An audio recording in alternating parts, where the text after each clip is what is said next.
Zole chung của te jibai ve kule football extra hun kan no thleng le ta voina hianin tumdanga kan no mu fo to GPL le ching aten kan no thowa ani ho hianin African Cup of Nations chungchang le kar top in khel tu te Karliam ta Premier League in khel ba ka FIFA Club World Cup te po soina hun kan ron nei don ani ama saberin Afcon lama hanlu ta le GPL kan so tanga kumina Senegal atum khatnan han champion nia kumin Afcon hi engei mudan ti le champion tura irin te khan champion em ti te hamin sei sakla nè cũng mình Afcon hi chẳng chỉ thì trong quá trình tay là sẽ từ không trên cái ringa rồi phía trong gót bỏ khan chẳng sẽ lấy mấy tỷ thế này không mà không mà thì nè player trên khả năng anh skills là nghe anh mà đi anh thiện nó chừng chỉ mà thế bỏ trên khả năng hiểm ví dụ mà chút thì rồi cho có vẻ là top player này về thôi mà đi cho còn trên Afcon này hiện thì kiếm bằng rằng thì này cái cần này nè champion tour trong champion khả năng thì champion tour ra cái tất cả khá của mình chọn champion về tất này cầm Senegal hiện champion cái ringa Cameroon này tất hiện final cái ring mà zoga mà rồi chút Cameroon cả cái ring ai khả năng tập mata in là thành tụi này Egypt là khả năng chắc lâu khả năng về Senegal là champion anh làm bùi khóc mày Senegal bị cái champion cái ring em chăn bọc hàng rồi để khá gần được chăn chú team sang team cha Egypt te Cameroon te cái team Morocco te pon te langa khang hao song Ivory Coast te pon ni ga Senegal te kan en khan Senegal dang lam big tu nan dia ka che da chu an kher sim se ma kha hi chak du ma noi thin lung pu hian a fight tak zet hian fight hian a shet bi ga an game kher kha an tanga an ro rum poka tin in ha da le an chel thale ti kha on lo sim se ma an ma ni to ka skill sinang lo tak ne ne score da kha player in thla tak an oma chen khat chu top player an ne chen khat chu nge professional lu tir om ve lang tu ra kha anga ngai thei tu ra te po kha an ni ve ý cho bạn chọn full score là khăn chặt toàn tiếng biết là vậy chút tiếng luôn chọn anh thầu hậu là khăn chặt ba cái chặt đầu tiên đúng phụ tắc khăn khéo mua là khăn trăng luôn bắt khăn hay trăng em luôn bắt khăn ăn khéo đi khăn sẽ bị cái khăn lại tất cả khăn cái chú anh tàu bùi chết đó này thì khăn rùa first semester trăng bộ khăn ổn rồi nghe anh tàu tặng cái bộ cái bữa trăng chặt tàu là mà sẽ là bị sẽ cái này chăm tiền ta này anh em là biết chúng chỉ mà chọn free na hun tổ ma ham top chúng trăng thì bộ cái xây lòng tổ tiền reflection khát bộ message khát áp hết chọn điều trở tới end point hay chú hàm dịch lâu hàm lại lâu thế mấy tỷ tuổi khá ổn về nữa là nè chú bằng cho nên xây xây đủ chú xây xây tuổi khá tắm tắc chú ôm in cần sửa extra mà sao mà tiếp bộ cái là sửa tổng in hay European Championship te Copa America mo South America làm te heng ai chung gan dan mà anh tốt chi apa thum dang ven gan da mà ni se anh này ta chuan Euro te Copa America te nên anh compare fashion alat nhiều nữa tụi con mà sẽ cho tiền ruột chuan Afcon hi mà son biết cái gì cái chẳng chú tụi nghe tụi lại có vẻ là player chart thì đây là Mohamed Salah te Sadio Mane te defender apo Hakimi te tin Koulibaly te po mo Napoli center back te po tin khan tin goalkeeper po ni se Edouard Mendy te po lo ta khang hau kha Africa ram mi ve kha lo ni ta ni chu bang chuan player chart chu ko ma te po hi top player top class tak ang chi kha an kol ve ta rui me tin kim gs te po Morocco lo ni ta ma chen ko lo ta ni an ko lo chan chu eng po ni ta se la an niang top player ram Africa rama te chuan khoira ma po se ko ngai tu ra ngai kha ni ta ma se an ko lo ngam chuan chan in ti ve to mo khalai kha ko ve ta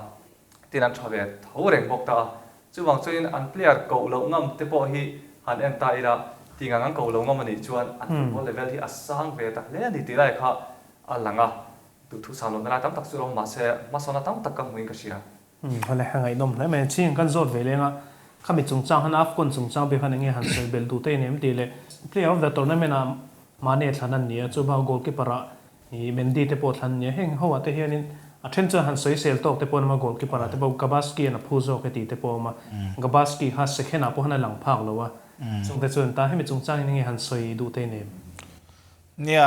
soi tu no chu ma soi na china trip in soi ta kang khan Afcon hi kan da heta hamia Euro te ne na kan khai khinara la chuan kan da niam deuh hlek an nia tin sim thua hay an TV telecast and broadcasting lampanga po hian haulam kan ti dewang ranga ti mayang heta TV channel a engma live telecast om lo wang hian hei hian hu hanga nei turang in pen lo tok lo te pon ka ria YouTube pa te an thei hlau zo ka chuan kan en khan ni me ke ni pon kan lo mu ve thei khan ni maya chu ta ka chu a boy thla ve ka ria tin Afcon hi soita kang khan game quality sang tu khan soi tu rang kha an omlem lova kan thria midum man nia an ride uropropa tharum chun nga hlom khop men game khel en re enila heta na te mayang technical taka han khel tu khan nei vak lawa ma ro chu chak deuh hin tamani kan thria chak deuh khan tam khop me sa thai pui sek pui tharum ma ta khan tama chu ti ro chon game kha munam love tin na pang ani chuang lawa game munam tak po en tur kha om nola ama ro chu atlang pui thuin helaya top level ta na kan han khai kin ra la chuan top level a chuan heta te me ang Spanish te Brazilian te European lampanga thiam deuh kara khan chak deuh khan on ve thina khami African players hawanga khan ron langsar thinan chak na kha ama ro chu na chuan an chak rol ta thupa tharu man lo nei rol ta thup sia chuan chuan mane te po an chak kan tia sala te pon chak kan te thina ma ro chu an langsar lo tu thei bik lo thina ni an mani kara kha chuan chu adang nam na ning ka ria af kon chu kong elam da chuan a munam ling phiana chu ti rol chuan soin ta khan sina play of the tournament chungchang ate po Sadio Mane kha a performance clear chuan Senegal champion team ania champion team atang chuan ma kha om ta ber chuan a hriata chuti rol chuan Egypt kha champion ta se chuan an goalkeeper sointa khan Gabaski te mo Mohamed Salah te mo chu player of the tournament tan chuan an than chu kan ring dewa maro chu champion hian champion puitu ni meu wang khan kan thria Mane po voinga nge voi ruk lai moni minum the match ni theyang kha ni a kha tournament chung khan chu wang chuan a che tha thokhat vewin ka ria player of the tournament chung chang he chuan yel boingai lovin Sadio Mane hi a om berin kan ria chulai te chu ni se chintin goalkeeper chung chang Edward Mendy an thlang ania ani hi kan soyang khan goalkeeper ti chu hriata Chelsea champion puitu nia tin FIFA best an than tumpona best keeper a thei nia chu wang chuan a tha thokhat ti kha theta loman ri sang adong hnema tun hnaya chu wang chuan ani hi than phu tak ni na hriata chu ti rol chuan an tinga afcon chung chang bi ka chuan ama ai chuan sina soita khan Egypt second goalkeeper Mohamed Abu Gabala kha Gabaski kan ti kha apa kha a performance clear chuan a team te a chan na sa sok te ang Mendy chuan a team te kha a clean sheet te nga puya maro chu an player chu han khai khin taila Senegal khan thada izok ta ni safe chung cha po ai nga le tu ka tin khang kha tin penalty a voing zat nge cham a chak pui Gabaski khan penalty a safe in khelai nge pon final po kan hmuwa final po man of the match ni thei hial khopa che tha nia chu wang chuan ni kha in hial thei tak tur chuan best goalkeeper thlang ta se a om thowe ti pol an tam min ka ringa mini wang chuan khlai te kha chuan in hial thei tak chu ning ka ria chu ti rol chuan apoimo clean sheet kha Mendy kha nga miawa chu wang chuan han langsar vut lo ma sela than om tak chu ni thawin ka ria ole hangai nom thing khop mai ne afcon hi kumin chu a hlotling te po ti theo me kumdangai chuanin kumina ne referee te po sei zuan lo mai ro chu referee te po han sei sel view mai la mishing hian tin lo na chen te po kan nei thewa chung te po chu langven ngai tai la amai ro chu kumin afcon big shrim shuma chan hloting kan ria YouTube lama te pon han live fa subscriber te po million te pon han kai chove phok thainia hemi wang hianin kumin afcon chu hlotling e kan ti thei na ri nom tro khami big chu han du tok tai la English Premier League lama han lut tai la Manchester United le Burnley an hanin ne to kan tripi kan zo tanga khain khem kha engi mudan nè Manchester United hi han soi thina tan tu po hian tama sel tu po hian tam ta reng United hi player an that te a squad cha te le hemi tu mai na te re lo om bok ne an quality tu ranga mi puina mi no puina ngai sai kan nei ta chu mi an phak le thelo lai hi phak lai chu ni ta an chan chin kan soi na lai fak na tu kan zon ruala fak lo na tu lo om le thin lai po hi ani ta Burnley ne khel apo khan ne in khel tu jok chu ninge ya hun tha pon nga zo ka ama ro chu gola kon fa thei thin lo wa i Ronaldo te po an thabi wa Cavani te po an thani an ne ta ka chu an ma ni class a phe chuan an ma ni kum role player phe chuan top player khan ani ta ama ro chu i ne ta thian le ma an ni aya kum no pang de lek chorrim ngam tu ra hi an ma mo ti la hi re luam te bo ka Burnley ne an khel po khan ani ta kum upalam to ni mani se tangkai ni te tangkai hun me sang te chu da om thau ma se la i an ni lo do hi lan hoa la mai hi an mo te la ni ti lai kha lang ching hei ka sia tin ne ta chim che ma hi an ti wa hi a tha dei thi lo la hi mak ka tia sos ka lang ma khan an ti wa kha tha lo le ma ya tin rang ni ka en ko la a tha lo le a ma ka kari kha na ti tha man le ka ti thei ni ta ames ni thung ga en kol atanga hante kha chuan encourage se azia ta feeling emo ti hi tun hu hena ngai to thein ka sia rani kan hoya be se sangwe mar chu be se phak lo le a khel mo la chu lang chuak ta thin sia team chunga borok ne an ne ya team player ten i khemol pola borok an nei le zel bok le ma chuan ba to ne ka tong ve lak lo boka hey team tin hian ni vek chim chima Manchester United chu po hian ni lo wa tlak niam hun lai hi an nei veka heng team po hian chu ma chuan United po hian tlak niam hun lai an buai zuan hun lai kha an tong ve a hian ngai hi chu tai ka sia a thos fo le wat tura te po be sei tai la ma ro chu ai mi an ma ni i player te quality le an player te theina lampang ai ma hian a team chung administration le management a hi lai ve la hi an policy then khat hi an siam rem hi angai ka sia ani lo chuan he ta ta put fu ta tanga an a team chung a ril to ka tanga ni siam te mani lo chuan i an tha chuak lok thei lo mai thi ti hi i an ma ni news nei sang an result mai pe lama an team chung bo lok te player le manager chung chang te tin player te i pol le pol in di big na bo rok amang chi te tin ka tiang in za ton na le in za lo na bo rok amang chi heng song song hang ngai to hian an bo hi a ril ang rek em ya chuang chen sum le pai nei chok poni se player an duang hi la lu je poni se ma som pi khelo mai thei chu bang chen he ta a bul thum do thaka khan anin siam tha thi a trolling ka sia ei ka se china rang ni ka te po tlem ka se re do mai thea rang ni ka te po ka se china i avan nei kan te na te zong he ta ngai po hi ka se china ni extra ngai po hian ama ro chu hei a fixer name ho hi a zawdon ha ya fixer hi level ga hian pathum bor ga hi chu an ne mala ngai thea sa tham toran ma chhodanga ti khan team name zo kang li china te te ma chhon denga ti khan mes thum be hi chu ala zia view do ne lang ama ro chu Champions League Atletico Madrid an ma chhodanga chu min nu ha chuan Tottenham Liverpool Manchester City Leicester ti bor ve la kha ai klar tha chau ma chu ma chuan an fixer hi ta phani chu ma chuan rang ni ga po hian hun tha hi in siam rem na team i kheldan phum het player tena an bel em tur siam na hun hi anei tlem ta chu wang chuan an match khem ma ba tlem the hian chu thing anga dang lam na engam ma so na tak a thlem tiu theilo ni chuan arang ni ga po hian season tuan hian caretaker mani se angai to om pui fiu do ning ka sia chu wang chuan in chu lai chuan inga te big chum chu an tha ma se an tha nga khel chuak thei tur hian ma mon nei chuan ma mo chu thiam thil technical ti lama kha ni lawa an ma ni ru put mang le team chung bo ro ka hian ani lai chin na hian an siam pasa ka tuling ka sia so chu in film na ma ni se ani lai chin na hi poi mo zela hei kan soi thina pe Guardiola ngatinga Barcelona ro pu em ngatinga Bayern Munich ro pu ya ngatinga Manchester City ya hian i ro pu em kan ti jel chuan ngatinga akalna ping ro pu kan ti chuan ani chuan team chung bo ro ka in lai chin na siam ani chuan chuan in lai chin na tha tang khan team work as appeal ta ka team work atang khan skill setting ne songa en kim player te kha du danin a khel chho ti to mai ni chu la ya chu abu thu mo tang khan inga ta the an mo ni ka sia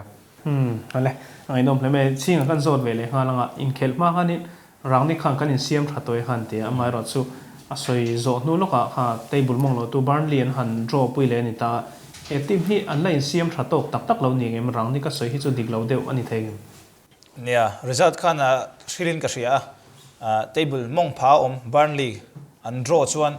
anin siam thalawa kan nga ya Manchester United me wina Burnley draw kha result tha an ngai ka ring mi alawa chu wang chuan ama sabera chuan in siam thalo kan te potanga chuti rual chuan an van duai ve boka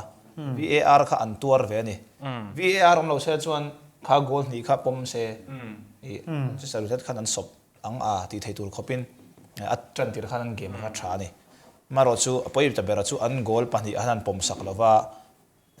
anu apok ba te pon han score le ma sela an lon chang let vele tamiau sia chu wang chuan result kha kha ni maya ro chuan nia an game chel tuk tia soi tur chu ni lem lova maro chu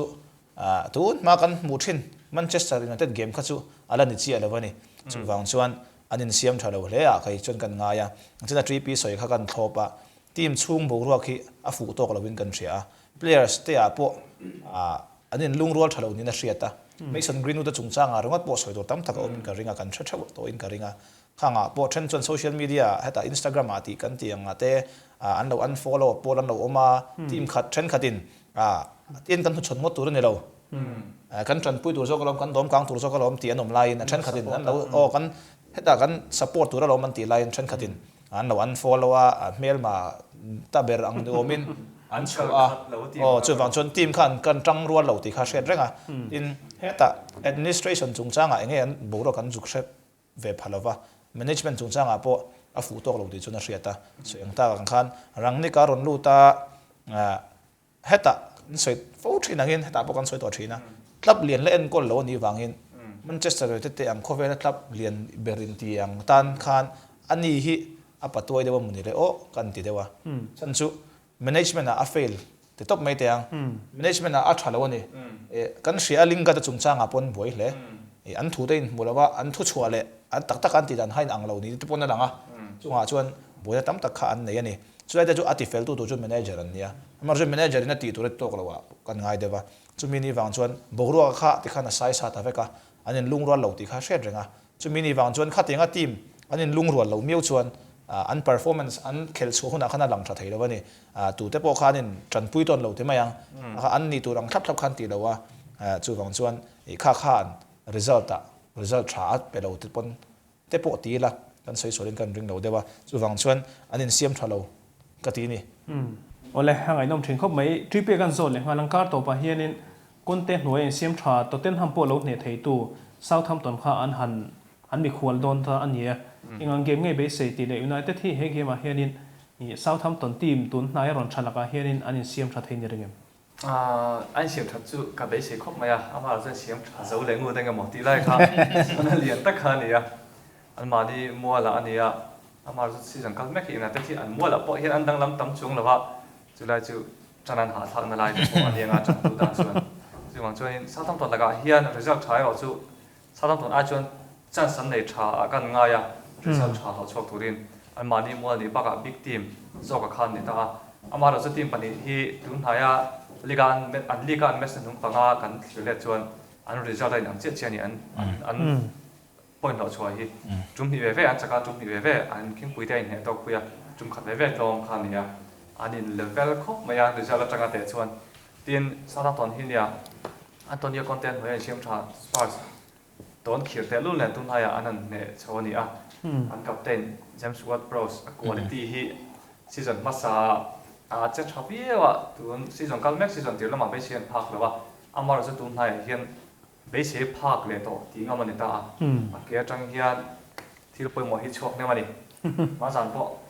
assist moi tak tak kha nei ta tin free kick specialist dead ball specialist ni ne te po hi alang chho zui zel ta chu wang train World Pro Soccer chan le chat lo hi Southampton result da hi chuan ai ni ngat thui khop mai a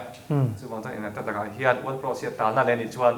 United tan hi chuan point thom na chang sia sang biu thenga ama ro chu United chu changai tu ro chuan ka be sia ama chu awesome lawa male hangai nom la ching kan zon velenga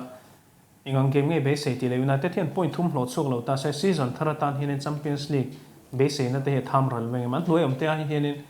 an khem tam jok sia nia ma sabera chun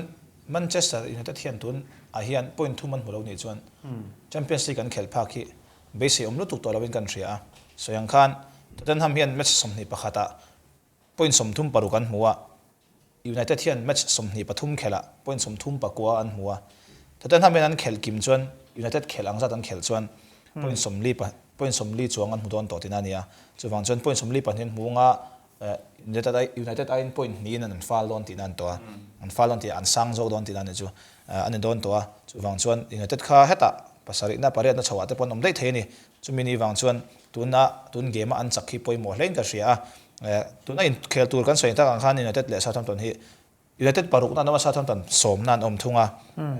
point som thum pakwa mu le point som ni pariat mun nia maro chu voi ni kha chaka khan ve kongro khala su thui lutuk lawan karbi ka khaswan mani pan kara chona maro chu Southampton po kan ria tun haya an ron form chove le deu hlek to so yang khan Tottenham ne zo hlim ten nia an phur wang lai takte po ani ka ringa yang buken kan soyangin Manchester United lampang hi tema tun haya han boy de wan nia chuti ro chon an home Old Trafford khel turan nia United chu chak tura chon kan be sei dewa chuti ro chon an game khel han clear he chuan anin draw ma yang a te po ri ro chon an om dewa chan chu kan ria Southampton hi club lian khel thei deuh mai an nia tuna kan ria Tottenham te pon ne theya ikhan club lian ngai hi an chai view thei zen Liverpool te po an chai fe thei ni khang ani wang khan Manchester United an ni wanga an hlo dam big tur wakhi an om lovin kan thredewa sti ro chuan kan soi fo thin angin James Ward-Prowse te ball pet thiam hi an chor trang kai thina free kick te an pet go thei em pet thi em tin set piece a hlom em ti kan thria tin tun hai an defender Livramento ti te kai local Peters te hi form em mai ni ti ro chuan Livramento hin hliama khel thei ngemo tin na chuan ti ver ania chuwang chuan Southampton po an thatan beri an khel don lo din a hriata soyang khan Manchester United hian tun a hian draw result an lom to don lova chuwang chuan point 2 man mu ngai to chuwang chuan heta soyang khan champion contender an om to lo ni champion turin tuna hian anin thlau to kan ni City ten an point he chuwang chuan in heta tuna an aim san thei ber chu an tum san thei ber chu Champions League khel hi deuh ber toina langa chuwang chuan Champions League khel tur chuan an ma chopa game la om hi an chak chho deuh nga rangai to don tinania tuna season chan ve kan pel to a me som ni pathum man khel to me som panga la om tuna an chak lo chuan point kha an loss char chuan an tan khan Champions League khelna kha abo don ani ale hangai numin na beng var sak thing ko mai ne khami chung chang ha chuan du tok tai la Manchester City han lu tai ni lai ni zan lai pel khanin kai 13 Brentford Sydney final han ne nia chiang kan zo chenga khain khel khangi mudan tile Southampton laka City hian tal boi le lak non ron siam thale ngal mai ania he team hi champion hi kan ti chho thei to mai ne ringem champion sena tan chuna la ma chu ka ti dewa chan chu an noi che Liverpool hian point tun ni sana khel result kan thria point rukin tuna an la lead meka maro chu City le Liverpool hin line khel dona tin hatingang borok sang to tournament an khela Champions League ten khel chawa FA Cup te ti vel ten League Cup ten om lenga ti khan chi sang cup khel tur kha om ve de do boka tournament sang kha mini wang chuan players hi an hek ve do to ni wang chuan in hliam palte om chuan boi ve thei thawa kan ngai dewa City po kan soyang da khan squad tha e ti lo chuan an cha lo tuk big lo ni pani khat in hliama poi tam tak poi ve thei kha ni meu wang khan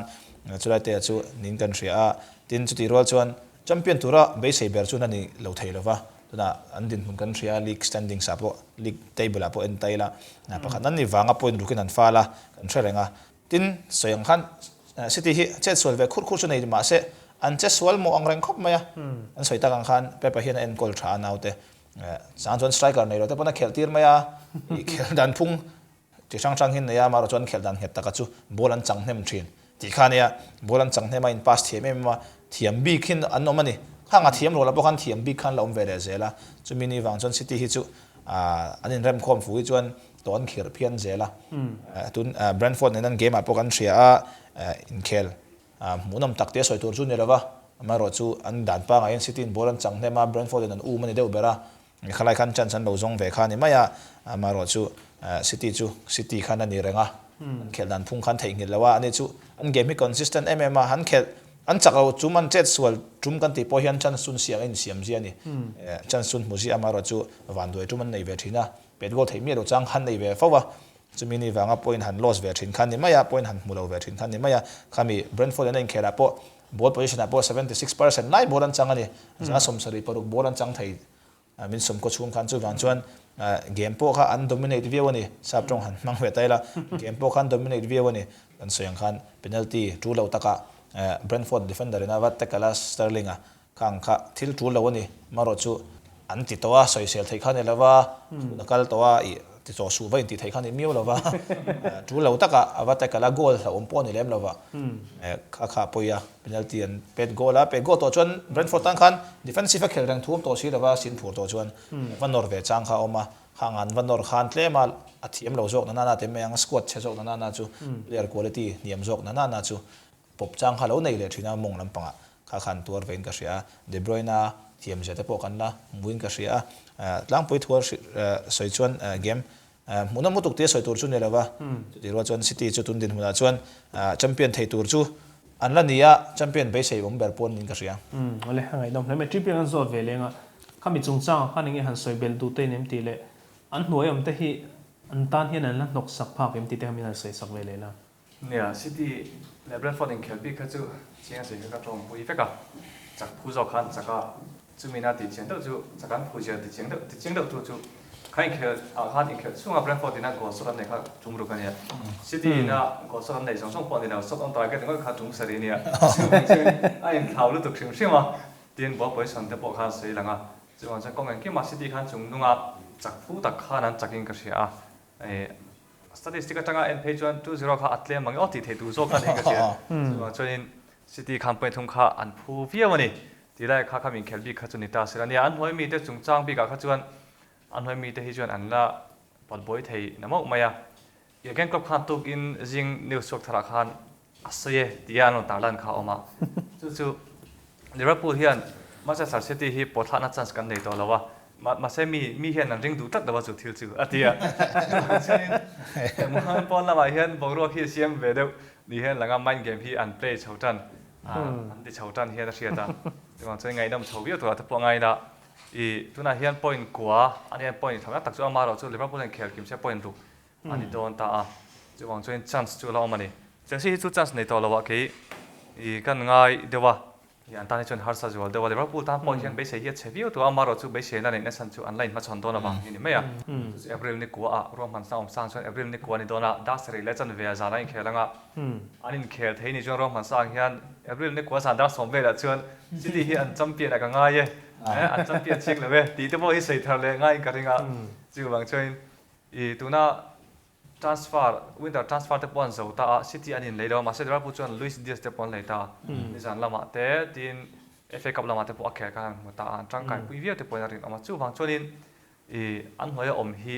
an ri nang ai chuan an phur thar ve mai theya chu ti rol chuan City hi an khel that an chhor tangkai hi an sang fa le lek to an ko da engkim om to wang hian ni ai champion nei chuan om lova phatro ani lova chu ti rol chuan in thada thei ro an ni big loving ka sia ale hangai dom hle meเนี่ยชิงกันโจเลงก็ต่อไปเฮียนิดหลักเรา Norwich City มาชนโดนNorwich season ที่เราจะดูสอบกันหันตีเนี่ยทำไมเราจะตุ้นไหนจะเราเสียมชักครบไหม relegation zone นั่นจังที่ไปหันตาโชคันนี้ตาทอขัดไล่ครับจู City ตานเฮียนิดเฮเกมเห็นฮาร์สันนั่น10 พากินในเกมเนี่ยเชื่อทีมฮาร์อังเรงะ City เนี่ยนะหันเตะขินระละชวนสุดท้ายกันขัน players quality อันอินสันเลยเอ็มะสุดที่เราชวน Norwich เตะ relegation ตัวน่ะสมปรารถนานุ่มแม่กะแต่ไทยดินมันดิ้งอันนี้อะ Premiership ปัจจังอ่ะหลักหลักที่ Championship หลักหลักที่อันเหล่าเบรนี่อ่ะซุ่มจุงจ้างอ่ะเตะ players จุงจ้างอ่ะเตะปนนี่เฟกะเองคิม administration และ management จุงจ้างอ่ะเตะปนนี่อ่ะไอ้อินข่าวนี่ Championship และ Premier League ที่ส่วนบางส่วน Premier League ก็ละตานจ้างที่อันดูเบรนี่ดูเตะปนเฮียน relegate ไอ้ส่วนแล้วจะชูกันช่วยกินกันริงอ่ะมารถชูเนี่ยที่ท้ายนั้นไปโดนตัวที่เขาชูเชียงเรื่อง Norwich ส่วนฉันชูไว้ขัดสักrelegation zone ชัวสันเวทีขันนี่มีว่าบางส่วนอันที่ตัวเขาจนชัวไปกันอ่ะอาไม่รู้จู่City นะนอร์วิชฉันเหนียวจวนที่เขาเรียกว่าจนนมได้ว่าอันแชมเปี้ยนนะตัวกงข้านอร์วิชกันนั้นดัลกินกันริงเราเดียวเล็กอ่ะมารู้จู่เนี่ยกันเสีย City พอฮีมีหมดช่างจวนเกมวันด้วยเวเดียวช่างเต็มไปยังขันในเวฟ้าโกลหันสกอร์เทียมมีเราช่างขันในเวทีนะชุดที่ยังเตะแข่งนี่เราจวนกี่City จวนนอร์วิชจวนเนี่ยตัวกันง่ายทีนอดีตลำพังโกลันทุนเพย์จวนอัน subject เทียงอาทิตย์ข้าก็เรียกรู้จักนมได้ว่าสิ่งที่ทุ่มตาจู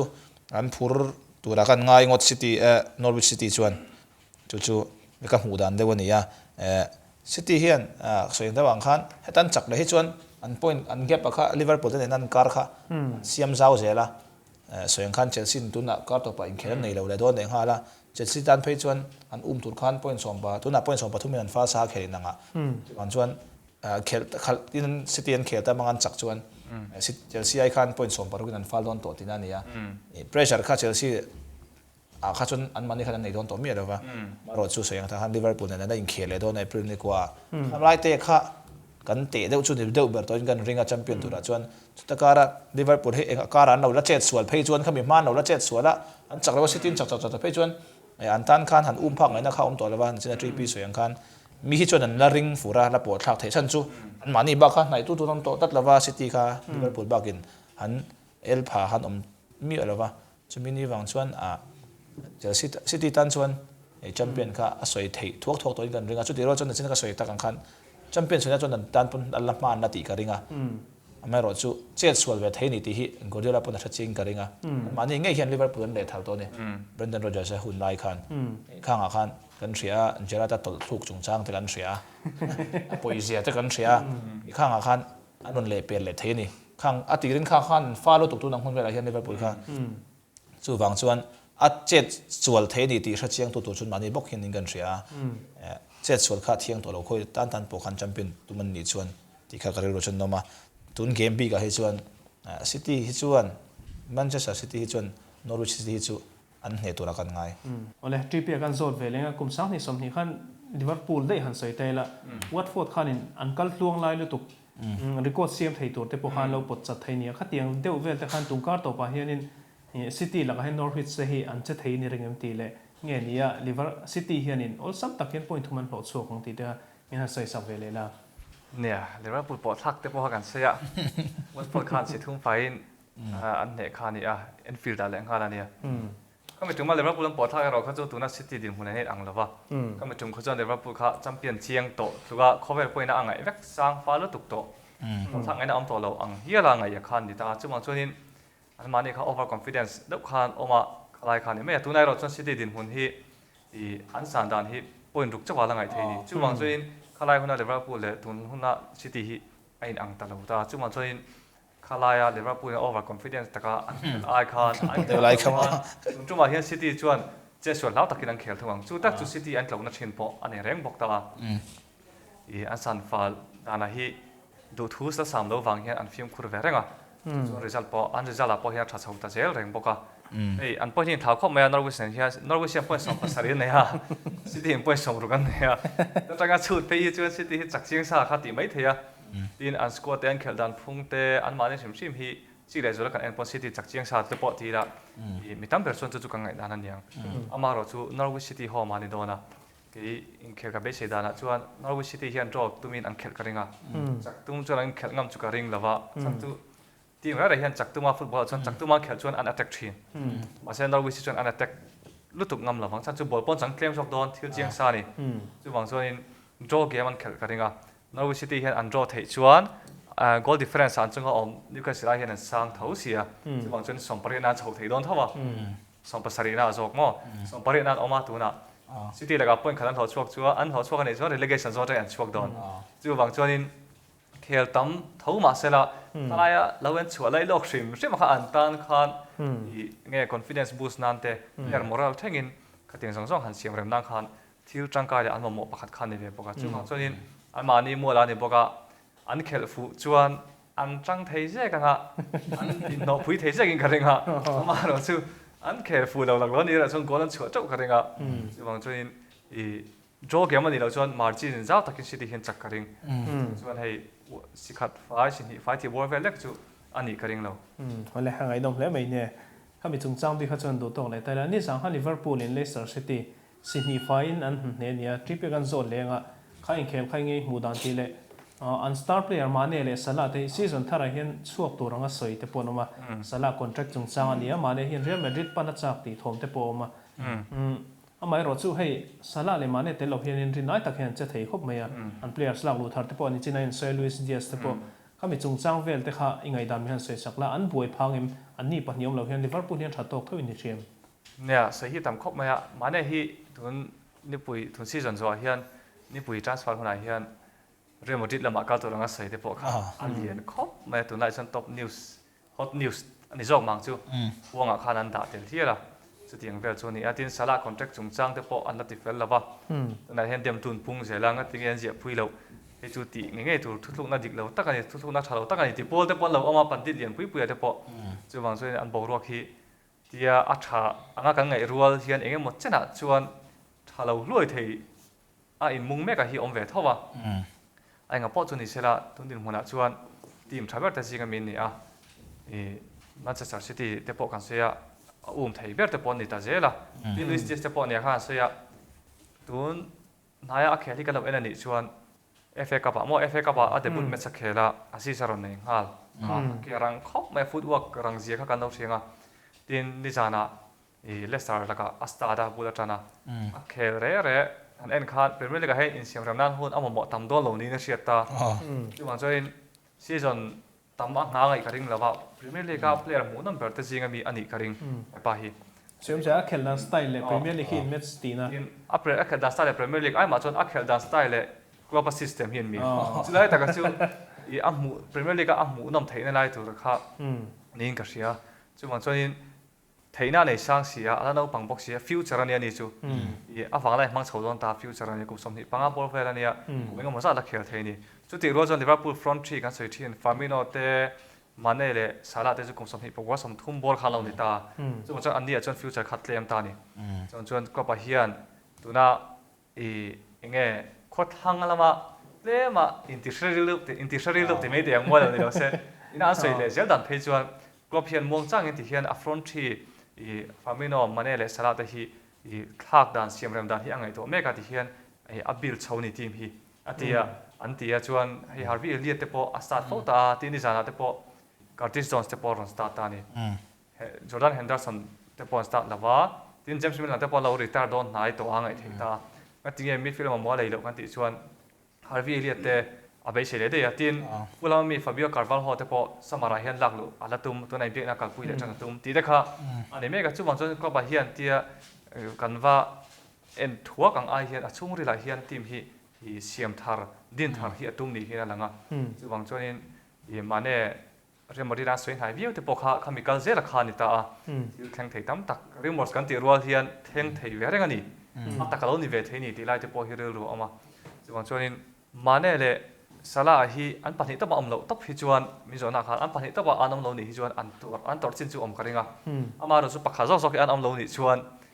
an tor lu tu ka ring lova Christian Sala om to atin Diego Jota kan sia Mane le Salah afcon an kala tunge gol khung chin chu mi chung chuan kan ti chuan Diego Jota ni Jota he ni za po gol ni khunga chuan chuanin an ngai tu omlo ni ka sia tuna Liverpool squad club hian an mahun theranin star player theng khathi chuak ta ni se boilo tuin abigin tar malama hi chuan siam rem chho vio to ingasia amaro chu du thula samlo mai chau khani a tar hnung bi ka hi antinan van dai ka the omlo ta se chuan tur vio zo ka chula chu Liverpool ka mu dan ni ania ni sanin khelbik te po mi zoi ka sia ami chungchang a kha chuan Liverpool hian chakan phu khop mai phu takin point thuman lo chuaka City ang tho khan nia Liverpool hian shot on target dingot kha go shot chim som hi pan hi tang khan 50% tum som pakhat kha go zona kala kha Leicester City in khelpum puya go shot tum nga an nei nen kha chuan ngai tu la Liverpool shot on target an nei zal ve po kha Leicester khana shot lo hrim un tir lama Leicester kha terminal se dewa chance te pon nei ve dewa mu nam khop mai khel po kha le chinga kami chungchang han ngi han soi bel du te nem tia Liverpool tu na yang khel dan en hianin champion base sei na hi alo mini sim nia tun hai Liverpool performance an game khel dan thum hi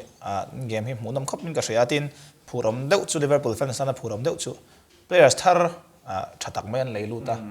ria china khan trip in a soi to Luis Diaz an la tin players thar la ang tluk to thoin Harvey Elliott ten random let le Thiago Alcantara random let to boka tuna hian players an dam kim deuh lai te mayang an mamu ang chi a tha an chorrim ho chu an dam kim lai ne ya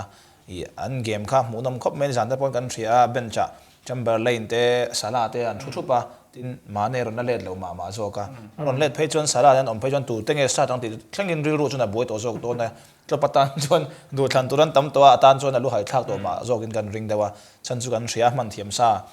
sila trip in a soi to phone 3 thatak mai gan nei thin Firmino Salah le Mane ten om an mani pathum thak thei tu rang dewa ri ruang ruat de te pon hria to hei Luis Diaz aron ni jana pon ron start kha top maya soyang deuh khan newcomer han zak chi che tiang khan ei vak lo ni kol song ala tal kha le bet maya Luis Diaz oma tin kan thria Curtis Jones te po ma te da thei to tin ni jana pon kan thria kha game end chon kan thria nga Firmino om boka ti khan an attack khana mai ni soyang khan an captain Henderson tel pon an khel thaviawa Thiago Alcantara ron le ta a thiam zia pon jana po alan tir len kan thria oli thadeu te na ya goal lo che chia tiang te kha nge thatak mai ni ya ma tin bola thiama ranga ball pass te a thiam ma ball khoi a thiam ani ball thiam bi kan ni ti kha a hriata tin kan thria Fabinho mi chu thiam ani ya Van Dijk adam phei chon anin thlop tha ma matipa ni se ani hi fakhlo lo ber Trangkai si faklo lo ber pol nin kan thria defender a chuan a om hian a tha atni hi kul dupa phili lem lawa lo ti fuata thatak tak hian lo dang ve thina a chakre upian boka ma lian boka sei boka bopte seya hol thuya tin goalkeeper Alisson kul mai ti so chu nei ve ma sela ani hi save tha deuh nei zia hi nia chu ani hian vui tam Liverpool lo chan to a Liverpool là lượt tiền khan club bạc khan ali song khan sẽ base thì ai khan là cool anh buổi khác rồi cái chen da bui rồi cái này kat pe chona khel thape lo ha pa hian ti do turang chi khop hian zoi te meng a ti nel nela maro chu tang kai phiana game hi lo siam ve ni nuwa thei to phian chulai te chu ni Liverpool hi an munam lein ka hria to na to pe chon squad cha thata khan nei ve to in langa soyang khan rol thar du om tak tak be siam tak tak Harvey Elliott te Curtis Jones se kum som ni bor ve ran nei to a e heta tu na soyang khan Milner te season top chon an chuak mai to in rin ma an retire to in rin ma football hang khan ni tin Henderson te po kum som thuman lo ni thau to a soyang khan an front three te Mane Salah le Firmino te po kum som ni pakwa som thum don chho ni to a khanga khan an mani tha chang do tu tur le athla tu turang si hayan ron na chawa Jota te po hen lei fu khopin ka ria man nenang chut phei chuan tu mana kan rin lo ania chu tingin rumors po kha omwak lo ni Jota lei don khan anon lei thuta mi zong zong in makan ti khan ya ma ro chu an lei sual lo zia le an lei fu zia chu a hrein ka ringa tin soyang khan Luis Diaz te po Tottenham ina man sang takatang an don thak char an don thak fel vek to Liverpool ina an don thak na man zata lo lei khan nia lung oi vak lo nge Tottenham po khang tiang khan ya ma ro chu ma khan Liverpool join na du zok azum ma du zok ka Liverpool kha thang ta khan ya an lei tha viu chon kan thria a kha in khel bi ka chuan china soita kang khan Liverpool khan chakhan phu re ni ball position po 65% lai an changa e kha game pum pe khan thunun emema Jota khan a goal ni na kha thun lo se chuan Kasper Schmeichel khamen to match than phu hial khopina khel tha chan chu save khanga mai ni save khanga lutuk chu wang chuan voi kwalai save an ni kha match khan save focus ti lo man sat le khan lo tlang puya thade dewa save ngai chi kha deu khan ni lo fur hloma save pui ta tak khan ya chu wang chuan kha khan a shilin ka ria o ki para rim mai ni kha khan Liverpool khel tha ja chu a shilin ka ria tin Mohamed Salah po atui hala di ti kha ria a ria ta gola ron luta chan saron siama chep de to kara ron nak lute tin woodwork pet per te po haron nei leng hala ni trei lo te ron khel chung khan chu wang chuan an ni hi tiang rang an om chho chuan an in hliam lo chuan champion tura be sei om chun dan ni fanin ka ria le hai dom me Trippier an zon ve lenga kar to pathiani zandar sari le chan ve hian table mong lo tu Manchester United po lo dang thei tu Burnley kha an han ma chon don nia Liverpool tan hian a har sa ve ni ringem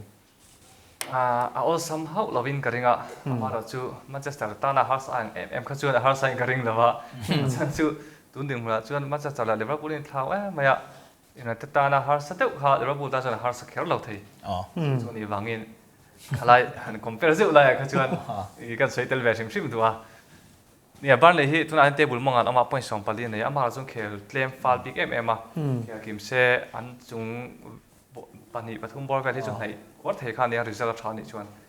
ama ro chu khel claim ma se tingo khan ani big lo point an claim bio kha chuan an tang pressure sang ve se la chu wang chuan an tang hian point lo chuak lo ta om hi seom tak tur khan ni vek to ni tim dang song ai hian chu wang chuan Liverpool laga hian point lo chu ngei tu min an khel don ngai ya thil chiang san nia China City ina an hotsan du kan sayang Norwich kan sayang deuh khan draw game hi an khel du mai ka ringa Burnley hian Liverpool ne tura han ti chiam ai chuan draw game ei ma I counter attack in kata chak thedi mulan tin chuan choble chira chak tu ma hin siam rem mai so ka kha an plan tura ni ka ringa chan chu gameplay le ti jong song Liverpool chuan he do lo an khan do lo rim ta thil chiang san nia tin mu chak om kan ti boka chu Burnley striker thar Weghorst mo Weghorst hi das forward palian kha ni a tin Liverpool a das center back man dai ka om aim se chiang do na chuang chuan hemi se pani te po hi I national team a an fe chho te pon in check rang kha ni do la engam mo chena chuan chu hang chuan an in khel tu te po hi mu nom vi ka ringa tin Burnley hi khelan har sat I ve deuh na chu an palian ani an lian ta hi bo ka man na satum phei chuan I khelan har satina Chelsea pon che sual reng ani kha chu wang chuan in Liverpool tan hian che sual na chance hi sang tak hi om vein kan ria ama ro chu arin kai zo ke ro chu Liverpool thau hian ning ka ria le ngai dom thing khop mai ne khami chung chang be han ching kan zot ve lenga Burnley hi tlak lau kan soyong khan an nia tu nang hun lai tak hi tlak lau ho ta na in siam that hun le an ta om hun lai tak ania he game a hian point hi an be se om ve ni sem an mani tan hi nia Liverpool hi tun ma kha chuan tiang tlap te tia kan hre thau hi an chai thei lo thin ani han ro le khut emo han ne lo khutin tha thina mar chu kha chu kum thum li liam ta khan nia tun nai he chuan sop shap te pon ching to a wang chuan Liverpool hi chak tura chuan kan nga ya มาเราจุนชนะทรีปีสวยกันตรมปุยเด็กประคัดจู defensive game เขียนที่เขาฮิลิเวอร์พูลเห็นอันใจเที่ยวทีนี่ฮาร์สัตวันเนี่ยจางตั้มจางจนโรไม่จางในปนในทีนี่ตุนซีซั่นงี้ปอยเฮียนช่วยแต่จูทิลเข่งแบบให้จูนี่ก็เสียบันลีสวยตากังขันอัน defender ได้เปลี่ยนปุยเนี่ยสวยตากังขันอันลาวทาร์เวคอร์สเปอร์เปลี่ยนตักไม่เนี่ยมาเราจูอันรินโรลเบอร์อันรินโรลสไตรเกอร์ค่ะอันเอลปุย relegation นะเบตกันเขลปุยนี่แค่สิ่งนั้นชูสักมากไหมเนี่ย transfer tactic ถ้าได้วันมั้งปุยสันในเซียนเลยช่วงมากไหมแต่มันตัวเดียวเล็กเองมันไอ้สร้างที่เมียมันผู้ไอ้สร้างไม่นั้นเลยช่วงกันนี่ตาจนเราอุ้ยเบตให้นี่สิเราคันลักสักมีอุตะค่ะส่วนจะมีมันส่วนที่ไม่ยังเวคอร์สินดัตตานี่อันละฟูอินก็เสียให้อันแมชนุ่งเบลาพวกคัน assistant ในข้าละจังไกมันมาเกมมาพวกอัปเล่นเสียแต่ English game มาจนเปลี่ยนหินจังไกตั้งปุยตีค่ะกันชุดตัวอินการิงสวยตากังขันบันลีเฮียน point move ชิมันดูว่า draw game มันเขียนตั้งแต่จนลิเวอร์พูลตอนเฮียนใจยันฮาร์เวทเฮียนี่ฉันจูลิเวอร์พูลกันเสียอันชัดนั่นเบอร์จู counter attack สันนี่ทีนั่นนี่ฉันจูอันมาตองปฐุมแต่ฮีอันหลานเทียมมาฟาร์มิโนมาเน่สาราเตะหูค่ะอันหลานจักบกะขัดตักขันอันพิษเพย์จกกันจกกัน counter อันกอลทุนที่ต่ำจกอันยังจุดตีตัวหลังขันนี่อ่ะไม่รู้จูเนี่ยอันนี้เสียมทำแบบชัดๆลิเวอร์พูลแต่พอข้าเตียงเกมเรื่องข้าจุมีนั้นเรามันนั้นเราจิรเชียนโตเดี๋ยวว่าบางครั้งเกมแท็กติกสั่งแต่ปนในแบบที่นั้นวิ่งแบ็กเซนมังนาซาอาร์โนด์เตะโรเบิร์ตสันเตะอันช่วงที่เซตปีศาจพออันช่วยตุนให้ปนสกอร์ไทยมันตัววันใดก็เลยมาที่ประเด็นเลียนดูนะอันบอลันเต่าไทยที่สวยตากังขันจอตาบอลเต่าไทยเดี๋ยวไม่ในบกะนี่เฮดลูกมังกรกอลทุนนวลตัวในบกะกังเตะข้าอันนี้มารอดชูบอลลิชวนลิเวอร์พูลจุนเนี่ยเราตัวกันง่ายลิเวอร์พูลฮิชวนอันเนี่ยเงี้ยตัวละกันง่ายเดียวว่าจู่ฟังจนอันเจะสวนเราตัวละกันง่ายเวงอตัวนี้โอเลยเนี่ยลิเวอร์พูลที่สวยตรงฮันนินชาเดียวเฮียนลงเคละไม่รอดสู้อันเจะสวนคุดเลยอันโอเปนเนนเตหันด่านเยี่ยมเดียวว่าเอาเดียวว่าหันจากเราคุดหินจริงเวที่เร่งปัลเวทให้เดียวแต่จุนนี่เท่าอินกันเชียก็มีจังจังไปจนดูต่อเลยแต่ละอาร์เซนอลหันลู่เลยแต่ละนิจานะหันอูเวอร์แฮมป์ตันสิขัดไฟนั่นเนี่ยชิงกันโจตั้งว่าข้าอินเคลข้าเองไอ้มูดานตีเลยอาร์เซนอลที่นี่นั้นตุ่มเบอร์เวฟ่าแชมเปี้ยนส์ลีกแต่ที่อันควอลิฟายพากินเรื่องตัวนังเรื่องการชวนอาร์เซนอลที่นี่เคลพักไปเสียเวินกันเสียเนี่ยวูลส์อันเอลปุยตัดสินกันมีเนี่ยตัวนับปริยันนับเวลาอมันเนี่ยวูลส์กันเสียดังอาร์เซนอลที่ไม่สมนิปันหินเคละไว้สมปันหินจักรไว้ทุ่มมันรัวไว้สารินจักรเราทุ่งข้าขันอันจักรเราข้าซีซันตีลำปังขันนี่เดียว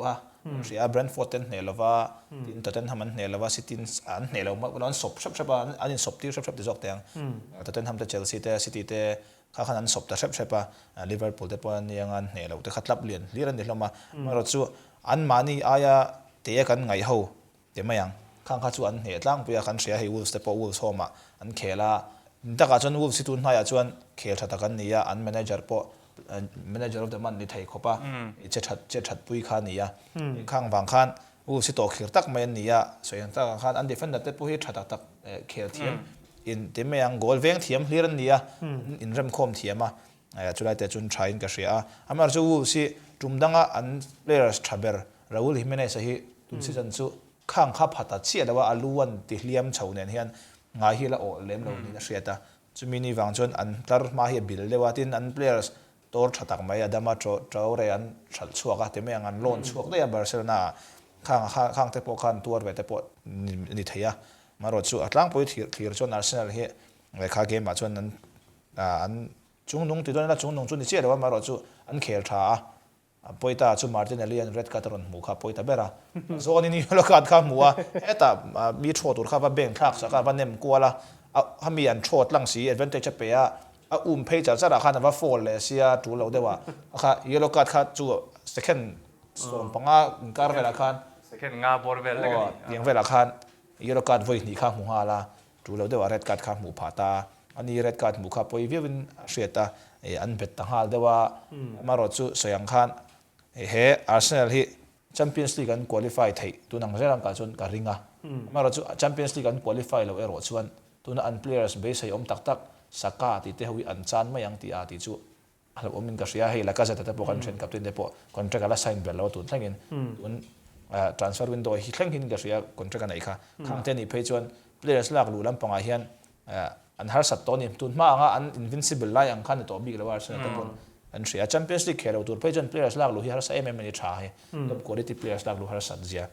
kan travekin karinga chumini wang chuan Champions League khelian tan chuna poi mol tu ne tun din hna chuan ole tripi enge khami sa soi khai trom puim te le enge han soi belu te nem khami chung chang a khanเนี่ยเงี้ยหมดเช่นกันจอมปุยอะสวยนั่นต่อลงแต่บอกกี่ละเส้นข้างเขลชาในการหุ่มมาพี่ก็ชวนอันเขลตกวิ่งวันนี้เอาไว้ทีมมานี่เช่ก็ขดินมาช่วยบอกอันเขลชาบอกอันกอลปอนเวงเหี้ยพี่ว่ามาเราจูมาที่นี่เรดการ์ดจงจังฮะเสียจีโน่ไม่เสียจีเทียบปอนนี่ก็เสียเสียแค่งั้นการ์ดตักฮะเนี่ยเอาไลน์บุละอันนี้เน็กบอยอะโอ้วันนี้อันนี้น่าจะการชวนมาที่นี่ข้าฟอลละชวนที่การอัดวันเตสเปียเลยลำคันฟรีโชรังเซ็ตขันติบ็อกเซียก็แต่บอลอันเพย์ค่ะจิกวินฮอขันยิงก็เสียอุลวาร์ฮัมตันเตียนัมเบอร์20ขันนี่จิกวินฮอค่ะมาร์ตินเอลิขันติดเลยจุยเลยที่หันไงไม่ชวนฟรีขันอันวันเตสเปียเราเราฟอลเดอะบอลโลนี่บอลเยลโล่การ์ดหันเป็กไม่ออมที่ข้างไงตัวนักขันออกมานี่สุดท้ายสุดอาร์เตต้าพวกขันเทียมเราครบไม่เอ็นเคอร์โซขันเสียเพียงนักพูดเลยนะที่คอนเฟอเรนซ์ขันจุดมันจุดข้าเสียจีแล้วเราเซลต์ปอกกันเหรอแต่มุ่งเนี่ยฟอล advantage ห่วงอันนี้ตา advantage คือน่าเป็กข้ามีห่วงอินเคสก็เจอละคันนี้ตาจุดมันจะเรียกก็หันเป็กนั่นตัวข้าจุดนี่เราได้เสียเซลต์ที่วิ่งที่ข้าเกี่ยก็เรื่องรัวมาชิ้นข้าจุดน่ะเรียกการตัวนี้ที่ปอนที่เท่าว่ามาเราจุดมาร์ตินนี่ข้ามีอาเจดันที่มันจะการเตะข้าจุดเรียกการจุดผู้เบียที่อันที่ว่าก็ข้ามาข้าไอ้คนทอดโจเราไอ้ทุนโจเราว่าข้าก็เลยข้าได้การจูบผูกที่อามาเราชูฟิตตั้งข้าชวนอีลูกการหันเป็กพอดข้าเสียจีเราผ่านได้ว่างอีลูกการเป็กพอดตาเสร็จแล้วการข้าเป็นเราตาเสร็จแล้วอันเสียจีเราได้ว่างที่ข้าคือกับหมู่ด้านนี้ข้าไล่เบียข้าเราได้พออมเฉาซุยกันเรื่องเองมันเนี่ยเราเนี่ยพออันเสียเฉาเลยกันเรื่องดังได้ข้อไม่อันนั้นเลยมาเวลาข้าเรื่องการข้าแค่ละเฮียตั้มเรานี่ข้าจริงอย่างนี้เราการข้าเรื่องการข้าหม้อจะมาจนที่ดังน้ำตักแข็งแต่พอคันนี้เนี่ยข้ามีนู่คันชิงเสียงคันอาเซียนคันเป็ดครบไหมอ่ะผู้ฟังทำตอนที่มวยเชิงกันที่คันอันเนี่ยอันนอร์น่าเริ่มครบไหมอาเซียนตั้งคันบ่อยทีนี่อันจ้างไปจะ6 8 box คันปั่นน้ำก็ชิงกันเนี่ยก็เราเจ้าเจอคันเนี่ยทีนกันใส่ฟูทีนั่งกินอาเซียนกอลคีปเปอร์จะทะเลตาจะมาจนเห็นป่ะที่อังกฤษนัมเบอร์วันเนี่ยเทไม่งากันเตียค่ะอาจารย์ศิลาชัดเฉาวิ่งก็เชียร์อังกฤษมาเลเซียเฮียนอีว่าตอนกอลคีปเปอร์ที่พิกฟอลที่อดูสักจุยวิวเจลีเราชวนถ้าก็หุ่นเวดอนตัวนี้อาร์เซนอลกอลคีปเปอร์บางอย่างจู่บางช่วงนี้อาร์เซนอลนิจานะอันจักรอันลมปุยออกมาอันเคลชัดจุดทุกทันนี่เสียอันวานนี่เท่านี้อันวานนี่บางอ่ะอาปูเทลเทบ่ยิงกันเสียทีนอินเคลจะว่าขันอุลวาร์ฮัมตันมิดฟิลด์ริบเบนเนเวสขันน่ะสวยขันอินเคลขันที่เจงกันเสียอาร์เซนอลขันอินเคลจะว่าขันอันจักตาอันลมหรือตุกข้าจำเป็นลมอังไม่อันเนี่ยขันที่งั้นข้าอาร์เซนอลทีมอันพรีเมียร์ลีกแมตช์อันจักรวางอ่ะขันที่อันลมเนี่ยข้ากลุ่มสมก็ตัดช่วงขันกับหงายเลยกลุ่มสมก็ตัดช่วงก็ไปขันหัวนั่นนี่ข้าขันอุลวาร์ฮัมตันกันทีมชัดเจนที่อติลังอันนี้อติอ่ะที่ว่าจนข้าที่เราใส่ขันอันนี้ข้ามีอินเคลที่ประเทศดินหุ่นข้าจะอาศัยเชียงเบี้ยอินกัสเซียอะไรหางไอ้ดำทิ้งเข้าไปก็มีจงจ้างปีกพรีเมียร์ลีกจนหันดูตกแต่ละฟีฟ่าทับวอลก็ป่าหันดูเลยแต่ละชิงกันโซนมาสางเจลซีเซมิไฟแนลอัลฮิลาลในไฟแนลหันหลังกายจุ่มนี้นั่นสางที่สองเป็นฮันบราซิลคลับคอรินเทนส์เนลวินอวันด้วยโจขันโดจังตัวกุมินาบราซิลคลับบกปาลเมราสันหันมาชนเลดอนเนี่ยจุ่มขันนั้นเห็นอันจำเป็นเลยไม่เทียนอย่างเงี้ยเนี่ยที่หันคลีร์ไม่ชวนเชลซีจูแชมเปี้ยนตัวมีเนี่ยกันรินจุนนี่อินการิงอ่ะจูเพลย์สเตปกันทรีดันเนี่ยอันมันนี่ทับเต็งไอ้พวกกันทรีดันเนี่ยที่ยุโรเปียนแชมเปี้ยนกันนี่เมียวอ่ะจูบางชวน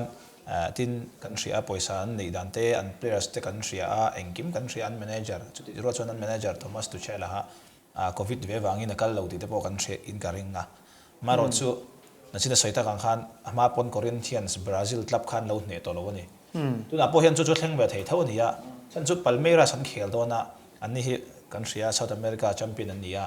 อันนี้คู่รินเราเดี๋ยวว่าชัดเดี๋ยวคู่เพลย์สง่าตักกันนี่ตัวพอกันเสียเฮ้ยเรอัลมาดริดแต่บาร์เซโลนาแต่นนลู่นเจอนี่เหตุอย่างเซาท์อเมริกันเพลย์สชายกันเสียงกันเองอ่ะเป็นเมลีกเห็นสิ่งนั้นว่าจุดเอ็นวักเราดีนะเรียนอะไรนะสเปนิชคลับปังอาเต้อิตาเลียนคลับปังอาเต้ที่เยอรมันคลับปังอาเต้พอเห็นบราซิเลียนชัดเดี๋ยวหิมตัวนั้นตั้งชื่อนี่กันเสียงอ่ะให้วอลคัพอันนี้เหตุอย่างนั้นบราซิลลีกจังอ่ะอันทับเซาโปโลกันติดแต่คอรินเทียนส์กันติดแต่ปัลเมรัสที่มีแต่ที่เพลย์เช่นนั้นเลยนุกเสียนี่ชัดเดียวกันเชียร์โรนัลดินโฮเตปอนไม่ตัวกันนี่กันเชลล์อันนั้นชัวร์ก็นี่มาร์เตปกันเชียร์ อันนั้นช่วงไม่ได้ทัดเดียวเขาเวลาทับเบอร์นี่ทยังค่ะจุดนี้วางชวนพันดานที่หมดค่ะอันที่เราวินกันเสียมารถชูพัลเมรัสตัชูกันเราหัวไอ้เราว่าอันตั้มอันเขียแต่เองกูได้ตีเงินนี่กันเชื่อไอ้เราว่าอมารถตุนทับวัดกับปากกันหูนี่ไม่อยากให้เตียนกันบัวกันเชื่อโชว์นี่ไม่อยากอันมิ่งจูกันเราเชื่อตัวฟูรินกันริงอ่ะอมารถชูเองเตียงเกมเงี้ยในตีพวกค่ะเทียมชูฮารินกันริงอ่ะอมารถชูเชลซีเต็นละอินเคียตัวนี้อ่ะสวยตากังขันเชลซีเฮียนฮัตตาเซมิฟิแนลจังจะว่าเขียนนี่อ่ะเพลย์สเตปนี่เซ่อามาอ่างหาขันนี่พักแล้วว่าน็อกเอาท์มานี่เซ่วิ่งนี่เขียนแชมเปี้ยนไทยขันนี่มีว่าอันตันขันชันส์ขาช้ามารถชูเกมอินเนตตักตัวรักันง่ายอ่ะแชมเปี้ยนตัวรังชวนเชลซีที่ชูกระริงเดียวมารถชู50-50วิวชวนกันเสียฉันชูกันสวยตากังขันพัลเมรัสนั่นนะไว้ขัดมาละอินเคียลระวังค่ะแต่ไม่ยังมาจนเราอินเคียลตัวไม่เทียมาเราจะเตียงเลเวลเลเวลสังอินเคียลค่ะอันวางวางขาตาอันเสียดเทียมค่ะฮาร์วิวก็เสียทีนพัลเมรัสพอยันเนี่ยพอนี่เสมินเตียงยังมินเซอร์ไพรส์ตุกเราอะไรจะติดสองส่วนง่ายเดียววันนี้ที่เปลี่ยนกันโซนไปเลยว่าตรงนี้จำเป็นตัวเรื่องรินตีบ้าค่ะมีตั้มตะเคียนกันเชื่อเลยวินาทีนั้นมาฟีฟ่าทับวอลกับพิตูเต้นเงี้ยเคลตีเลยอีกอย่างเสียลุงเงี้ยเนี่ยแล้วฮิตแต่ไม่เอาใส่สักแล้วเนี่ยไฟนั่นละพัลเมรัสเชลซีกันหมดแล้วนะอังหาเลอมินก็เสียจังจูบราซิลกลับเรื่อยๆฮีเตียนเยี่ยมแต่กันส่งไงอังไอเห็นคุณภาพเห็นในสังเกตเสียละresult ดังเดิมฮิจูเบสเซลล์เดิมฮิจูแข่งเวฟว่าให้มีฟีฟ่ากลับว่ากับฮีว่ากับในนั้นตัวมันอะไรนั่นแข่งครั้งเพื่อแต่ชวนอับบรอกฮีอัดดันเดิมที่ระหว่างฮีอันให้มีสิ่งเดียซาบีกับฮียุโรเปียนทีมเขาเวลาท็อปทีมอะไรกันไงแต่ฮีอันสุดแค่ฮีอันตาลบวยเดียวทีนี้ก็เสียตัวน่าเชลซีตัวน่าอันกับว่ากับอันแข่งแม้กับเชลซีเกมที่พวกเขาเอ็นไตละอ่ะม่วงรุ่ยที่นั่นหลังไม่ดีที่เบียร์ชวนอ่ะดูนุกไม่ตลอดพรีเมียร์ลีกอะไรชวนอะไรพุทธอาสเปย์สเตปโอเซรีอาเตปโอเอ็นละอารังอันนี้อันเชี่ยมาเสกับว่ากับชวนม่วงรุ่ยไม่อันเคเลยอันเชี่ยชิมมาฮิจุมาชวนให้มีอาศิกเดชาตัวปอยเฮียนบอรอกชิมเลยเพรสเซอร์ดังฮิจุอมเวงเงี้ยนี่ที่ฮีดิสังตากอมเวงเงี้ยนี่ที่ฮีอาเจียงเลยไม่อะเดียคืนนี้มีเจ้าวังชวนจูเอ็นตำตุลป้อมชงแล้ววะกันส่งไอ้จุดปุยลุถูกเราแต่จริงมีค่านี่นั่นหลังสุดที่รัวชวนเลี้ยแต่รัวตักให้ชวนอันเลียนเวียงที่จูที่จริงตะกันยิงกันเสียเนี่ยให้เนี่ยนะฮีมันอันติดใจละอันติน่าจูเรย์ตัวสังเหตุมาลำได้แต่พอขานติดใจตัวมารอจูให้มีงังเห็นปุติหรอวะที่ขานทีมเตลแต่ปนนัดเลี้ยมาที่ขานอินเดียนักขามูมาจอกอันติชาวเซลตาสังเหตุกุมาขานฟีฟ่ายันกลับวอลแชมเปี้ยนชิพที่ขานมิงอปุติตาสังเหตุกุมาจังอินขานเขียนชาวตาจูมีนัวชวนจุดที่ได้พอชวนทีมฮีตัวน่าเทศปัสสารีอังบอลเวทินลันดิลวะทีมเกมเจ้าขันดัตเตล่าชวนนัวบอยนั่นเหนียวแต่ยังมหาศาลเหนียวขันอมโชว์เลยอันเคลเราเวเลสก็จุดมีนัวสันนิปังอาตังขจวนเจียนอังเคลโชว์ลวงตาขานี่อ่ะแต่เฮียนมิเจ้าเตน่าการเชียร์ทีมไทยดันทรูเบิร์ตจงขมวลปุยตีน่ากลับจำเปลี่ยนแต่ค่ะข้าวพันเตลชินขัดติดไตละที่ชวนมอลมังแทงเบิร์ตจนเฟียไม่ขัดเองอ่ะตรงจุดมาพอเฮียนUAE United Arab Emirates kan ti UAE changte tin tahiti intia hi chukan thre lalama mizawin hi French ram ati thenga French ram haya khami clear card te tanga club ping khan ta a khata changte tin Egypt te chu Africa ram khan mai ta Egypt club te tin England club Chelsea ni ta tin Brazil club Palmeiras tuna final ram chon tur khan ta a tin khatiang te tin Mexico club te tin Saudi Arabian club ang te khan tel ta hey Europe team biking a swinga European team hi kan enna sabera ani hi chu semi final tang chawen khel hain enna hi around first round ti vel te khami ran masala ma khachu khoma pui dang a champion team te na jok angai wa FIFA na level team jok ada te khan an khela qualifying ang dau khana kal ve tina ni ber chu semi final aron ni khachuan in khel po kha bo ro kha sang ta ani clip film to wang khan atel jing a ro po khan team quality de ho kha ani ma chon ti na khan ta Emia atel chim ma hi kan sei lang chim ma chen khali jo kan siar ngai la jo kan se don lo fa pakhanna chuan AFC Champions League a champion khain ta Asian mai ta chu AFC Champions League Asia khongal puya hei India te po ISL te pon khela ISL team atang hian Champions League khel tur khat om don ta chuan India team atira Mumbai hi ISL tang Champions League lo khel ta se season thara chuan Asian Champions League lo champion ta se he ta hian Club World Cup khel na chance kha om tina ni chu chuwang chuan in Champions League hi alut na khain ta chuan Europe om le ta European UEFA Champions League khan le meta chuan CAF Champions League kan ti ve le chu tuna AFCON an khelna Africa ram mo khata Champions League ka Champions League ka khan ta ka rain en la lian bera kha tin CONCACAF om le ta chu North America big khan ta nga khata Champions League ka champion te khan le ta tin South America lam Copa Libertadores an ta khata champion khan le ta Palmeiras an tlang hotel na khan ta chuan OFC Champions League ade hi kan thela mai the OFC chu Oceania ti khan mai ta khata champion kha an te le thin bok ta chu tiang chuan china ka sanghang momang takin khomwal pui sanga football level sang bela champion theu ta khan tum ta an tel ta ni chu wang chuin ngai lu tu ra ni chu ta nga te chuan ama ro chu ngat nge ngai lu tok thin lo ngat nge khovel hian sa ta ka hen en la hi ada lem lo kan ti chuan club level an thau lu tu kani chu ni mai antinan Real Madrid level angte Chelsea level angte dikhan Manchester City level angte khomwal pui tin om vek se chu ngo chuan club world cup hemi championship hi khelta se semi final ta hian City level pui Chelsea level pui Real Madrid level pui Bayern level pui te om thup se khobel chuan angai hlut perani karing club competition a hian ma se team ani thlawe ma Europe atanga tel te hi champion turangai deu tap an di thina wang hian khami team in thlau tu khan in la hi a hlut turangin ati thlulo ni hian alanga chu tiang ni lo che in tum tok se chuan a hluwia wang tin FIFA recognition ania FIFA ina arwa man FIFA competition ani na la ya hian leila ma chon ti hian ngai to taila ke mani veng club atel taila Mizoram pum intisena khan champion taila chu ta kan champion chu nge kan chuanang India ram pum pe kan khakla pa champion puila dilai kha chu wang chuan huam chena kha khomwal pui pakha chau ne lovin khovel pum pui kho pani wang khan ani na taka chuan club in na chuan a luber tur chuania ma se kan nga hlut lei thei lo ani sulai chu ani na taka nga han chu don chuan a luber tur chuani wel champion kan ni mewa ta da thaber khan ya chu wang choi sulai chuan khovel champion to pania champion pu har sa renga tuna mizo poni lo khovel pum puina khovela player om to song songa a thaber gan ti te singa po hi choi lo nom furtani choi har reng bokta chuan choi a hlut na hi le a competition shim hi adang da ema mizo na bakan bel do nu la ni chu le hangai nu men beng var thlak thing ko men kan pani list te an in share zau thina beng var thlak thing ko mai ole khati chin ha tun tuma program kan ron nei thei te suni mai se ka to pa hen Premier League in khel ba ka league dang te po in khelen turom dona league dang ho hi MTV TV chuan TV la te po live apex chuan ni thina chu ba chuan Club World Cup final khelan ni don boka Club World Cup final hi YouTube lama FIFA website hen en thein kan share chung te po chu kan share da thome ole khati chin ha tun tuma program kan nei thei te chun mai se ka top in khelen tui vek ole zole chu ko te jibai vek ole football extra hun kan lo thleng le ta voina hianin tumdanga kan no mu fo to